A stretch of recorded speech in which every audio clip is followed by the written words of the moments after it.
We have descended from 10,000 back to the 7,800 foot camp, which is about 7 miles from Kahiltna Base Camp, after deciding that conditions were way too avalanche prone on the Kahiltna Dome.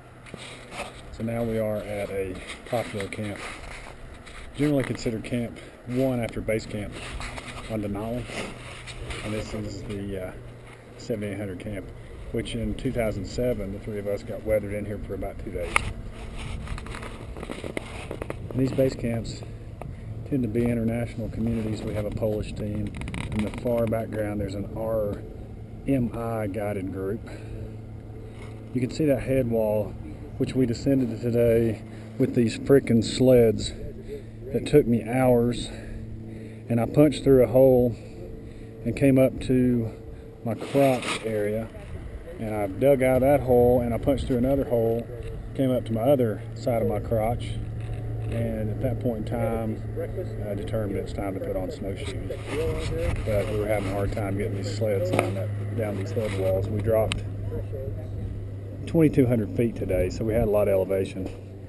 But this is Camp 1, 7,800 foot camp on Denali. Ironically, it's 7 miles or so from Kahiltna Base.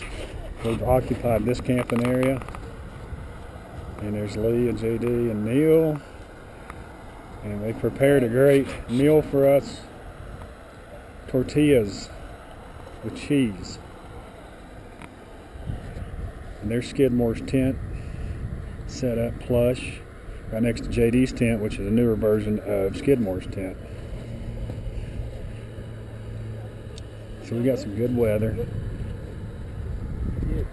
As you can see, the weather is great. It was cold as crap up at 10,000 and windy. I was climbing in my full down gear coming down. But as usual, being Denali, it chilled off. We had the typical variations and fluctuations in weather. Tomorrow, our plan is to descend all the way to base camp and play around down there for a couple of days, do some skiing and a little bit of climbing, perhaps Mount Francis, things like that. But yeah, Kahiltna Dome was totally avalanche prone. No one has ascended it, and we saw why. It's just one big slab after another. I'll show you. If you look up here, you see those fracture lines? Those are all slabs getting ready to happen, and Kahiltna was full of that. You see the ice fall over here. There's ice falls to gain before doing the Kahiltna Dome, so it just wasn't in the cards for us, but we've had a great time and things are going well. Adios.